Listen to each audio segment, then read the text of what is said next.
Tanker lorry കുടുങ്ങി. വടകര നഗരത്തിൽ 2 മണിക്കൂറോളം ഗതാഗതം തടസ്സപ്പെട്ടു. വടകര പുതിയ ബസ് സ്റ്റാൻഡ് ജംഗ്ഷനിൽ ശ്രീമണി ബിൽഡിംഗിന് മുന്നിലാണ് പെട്രോളിയം ടാങ്കർ കുടുങ്ങിയത്.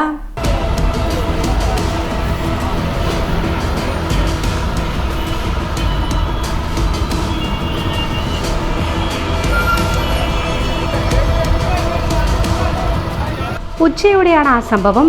കോഴിക്കോട് ഭാഗത്തു നിന്നും വന്ന ഇന്ധന ടാങ്കർ പുതിയ ബസ് സ്റ്റാൻഡ് പരിസരത്തെ ജംഗ്ഷനിൽ നിർമ്മാണ പ്രവൃത്തി നടക്കുന്ന ഭാഗത്ത് കുടുങ്ങിപ്പോവുകയായിരുന്നു. പിന്നോട്ട് നീങ്ങിയ വാഹനത്തിന്റെ ടയർ ഓബുജാൽ സ്ലാബിന്റെ കമ്പിക്ക് തട്ടുകയും പൊട്ടിപ്പോവുകയും ചെയ്തു. ഇതോടെ നഗരമധ്യത്തിലെ റോഡിൽ ലോറി വിലങ്ങനെ കുടുങ്ങിപ്പോവുകയുമായിരുന്നു. ഇതോടെ എല്ലാ ഭാഗത്തും ഗതാഗതം സ്തംഭിക്കുന്ന സ്ഥിതിയായി. റോഡ് സേഫ്റ്റി പോലീസും ഹൈവേ പോലീസും സ്ഥലത്തെത്തി. നാട്ടുകാരും ചേർന്ന് ഏറെ നേരം ശ്രമിച്ചെങ്കിലും വാഹനം നീക്കാൻ സാധിച്ചില്ല.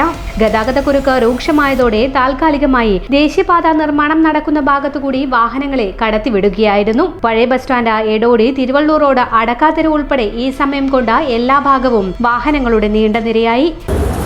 ഏകദേശം 1 മണിക്കൂറിനടുത്തായിട്ട് ഹൈവേ ബ്ലോക്ക് ആയിട്ടുള്ളത്. ദിവസവും 4-5 ആക്സിഡന്റ് ഇതേ രീതിയിൽ ഇവിടെ ഉണ്ടാവാറുണ്ട്. പ്രശ്നം എന്താണെന്ന് വെച്ചാൽ 2-3 ബസ്സുകാരും ലോറിക്കാരെല്ലാവരും വാഹനങ്ങൾ ഒന്നിച്ച് കയറ്റും. ഇവിടെ ഡിവൈഡർ ഇല്ലാത്തതുകൊണ്ട് ഇവിടെ വണ്ടിയെല്ലാം ഇറങ്ങി പോവാം.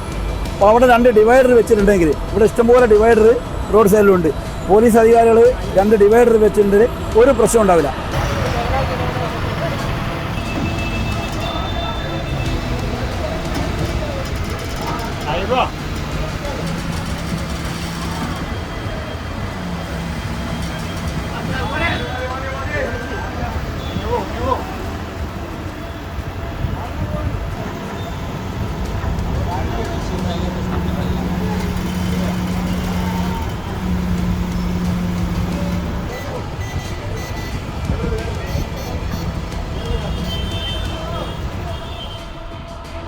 ഇന്ധനമായതിനാൽ സുരക്ഷാ പ്രശ്നവും ഉണ്ടായി. ഇതോടെ ഫയർഫോഴ്സിനെയും വിവരം അറിയിച്ചു. ഫയർഫോഴ്സും സ്ഥലത്തെത്തി.